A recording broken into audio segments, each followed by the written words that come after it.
ठीक है, did those feet in ancient times। तो ये भी from the preface to Milton, ठीक है, ये इसका फुल टाइटल है। तो प्रीफेस जो मिल्टन का है उसमें से शायद इन्होंने ये टाइटल सा उठाया हुआ विलियम ब्लेक ने, तो जिसके बारे में वो कह रहा है कि did those feet in ancient times. तो ये भी वो क्राइस्ट की जो सेकंड कमिंग है, ठीक है, जो कि बाइबल के अंदर या जो क्रिश्चियंस हैं उनका एक कॉन्सेप्ट है कि क्राइस्ट जो है वो दोबारा आएंगे। तो उस कॉन्सेप्ट से मुतल्लिक है ये सारी पॉइंट, ठीक है।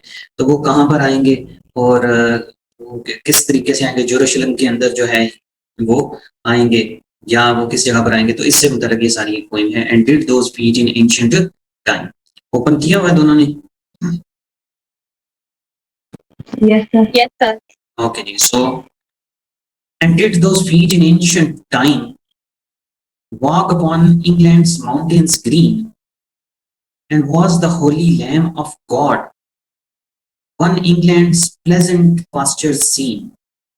कहते हैं कि अगर and did those feet, और वो जो फीट थे यानी क्राइस्ट के जो फीट थे हजरत ईसा के इन एंशिएंट टाइम में, walk upon England's mountain green, क्या वो माउंटेन्स जो थी इंग्लैंड की ग्रीन माउंटेन्स उन पे थे। And was the Holi lamb of God, और क्या ये जो होली लैम्ब ऑफ गॉड है, यानी वो क्राइस्ट को कह रहे हैं लैम्ब ऑफ गॉड का मतलब है कि जो इनोसेंट थे हजरत ईसा क्राइस्ट, उनको on England's pleasant pasture seen, on England होगा, वन में हद से शायद उसे गलती से कर दिया, तो ऑन इंग्लैंड्स, इंग्लैंड के जो प्लेजेंट पास्चर्स हैं, पास्चर्स भी ग्रीनरी को कहते हैं, सीन, क्या उन्हें वहां पर देखा गया। And did the countenance divine, second stanza है कि और जब उनका काउंटेनेंस कहते हैं चेहरा, और जब उनका चेहरा डिवाइन होली फेस जो है यानी उनका होली फेस, एंड वाज, हाँ, शाइन, चमका, fourth upon our clouded hills, क्या वो इंग्लैंड की इस क्लाउडेड हिल्स के ऊपर क्या चमका उनका चेहरा। एंड वाज यरूशलेम बिल्टेड हियर, और क्या यरूशलेम जो है वो यहाँ पर तामीर हुआ था। Among these dark Satanic mills, in dark और शैतानी मिल्स के अंदर क्या यहाँ पर यरूशलेम बिल्ड हुआ।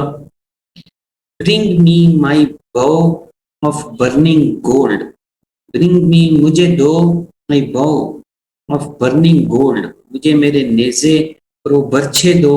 Bring me my arrows of desire, और मुझे मेरी ख्वाहिशों के तीर दो। ब्रिंग मी माई स्पेयर, और मुझे मेरे स्पेयर भी नेज़े दो। ऑफ ओ क्लाउड्स अनफोल्ड, ए बादलों अनफोल्ड हो जाओ, ओपन हो जाओ। Bring me my chariot of fire, लेकर आओ मेरे लिए एक बग्गी, चैरियट कहते हैं बग्गी ऑफ फायर, आग की बग्गी लेकर आओ मेरे लिए। आई विल नॉट सीज, मैं नहीं रुकूंगा, फ्रॉम मेंटल फाइट, एक जहनी लड़ाई से नहीं रुकूंगा। नॉर शैल माई सोर्ड, और ना ही मेरी ये तलवार स्लीप इन माई हैंड, ये रुक जाएगी, सो जाएगी मेरे हाथों में। टिल वी हैव बिल्ड यरूशलेम, जब तक के मैं बिल्ड नहीं कर लेता यरूशलेम। In England's green and pleasant land, इस इंग्लैंड की ग्रीन और प्रेजेंट लैंड के ऊपर जब तक मैं बिल्ड नहीं कर लेता मैं अपनी लड़ाई जारी रखूंगा।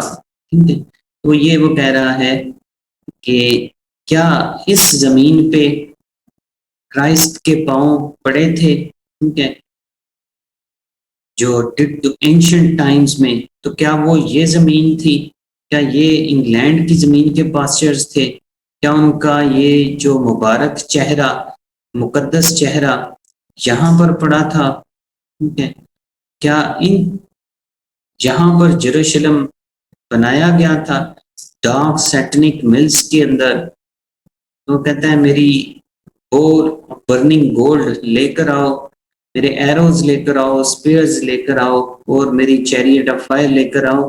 क्योंकि मैं अपनी ये मेंटल फाइट कभी भी नहीं छोड़ूंगा जब तक कि यहाँ पर इस जगह को मैं यरूशलेम ना बना दूं, एक अमन की जगह ना बना दूं, उस वक्त तक मैं अपनी फाइट नहीं छोड़ूंगा। तो ये एक पोइम है उसकी विलियम ब्लेक की, and did those feet in ancient times.